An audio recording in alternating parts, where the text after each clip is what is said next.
Hello students, आगे देखिए PN junction diode under reverse bias, यानी PN junction diode reverse biasing पर कैसे वर्क करता है। यहाँ कोई पी क्षेत्र है और यहाँ एन क्षेत्र, ये संधि है।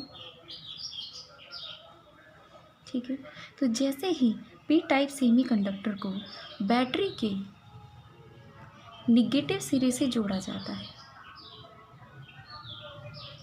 बैटरी के निगेटिव सिरे से जोड़ा जाता है, और एन टाइप सेमीकंडक्टर को जब बैटरी के प्लस सिरे से जोड़ा जाता है, तो इस कंडीशन में जो संधि होती है या पीएन जंक्शन डायोड जो होता है वो हमारा रिवर्स बायस्ड कहलाता है।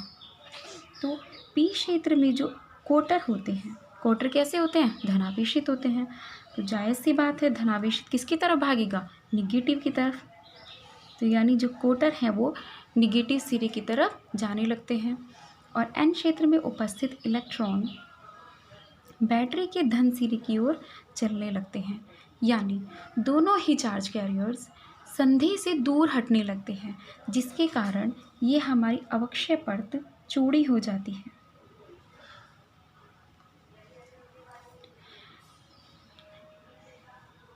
इस स्थिति में बाह्य परिपथ में कोई भी धारा या कोई भी करंट फ्लो नहीं होता।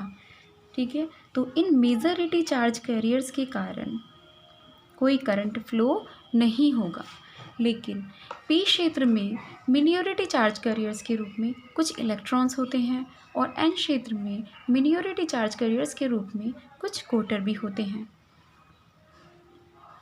तो यहाँ जो करंट कंडक्ट होगा वो मिनियोरिटी चार्ज कैरियर्स के कारण होगा, यानी अल्पसंख्यक वाहकों के कारण करंट कंडक्ट होता है। अब एन से पी क्षेत्र की तरफ एक इंटरनल इलेक्ट्रिक फील्ड EI लगता है, और यहाँ प्लस से माइनस की ओर यानी इस डायरेक्शन में एक एक्सटर्नल इलेक्ट्रिक फील्ड लगता है। ये दोनों सेम डायरेक्शन में है। तो यहाँ मिनियोरिटी चार्ज कैरियर्स के कारण करंट कंडक्ट होता है। इसका वक्र बना लेंगे हम, ग्राफ खींचेंगे इसका।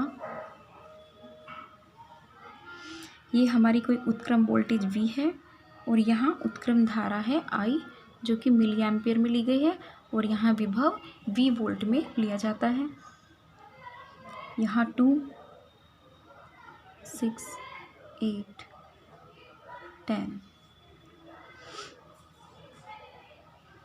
यहाँ इवन नंबर्स लिए हैं हमने, 2, 4, 6, 8, 10, 12। करंट को मिली एम्पियर में और वोल्टेज को V में लेते हैं।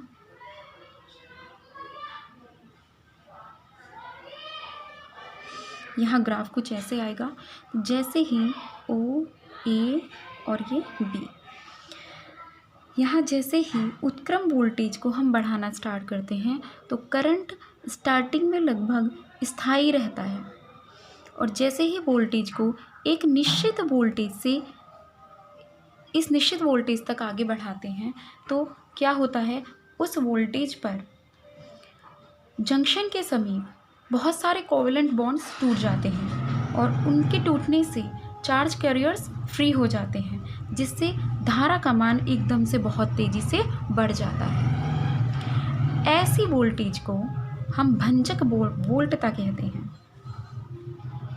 या ब्रेकडाउन वोल्टेज। ब्रेकडाउन वोल्टेज यानी जिस पर क्या ब्रेक हो जाता है, कोवेलेंट बॉन्ड्स ब्रेक हो जाते हैं, और ब्रेक होने से बहुत सारे चार्ज कैरियर्स निकलते हैं, और जिससे करंट एकदम से बहुत तेज़ी से बढ़ जाती है। और इस स्थिति को, जहाँ करंट बहुत तेज़ी से बढ़ जाती है, इसको एवेलांच ब्रेकडाउन कहते हैं।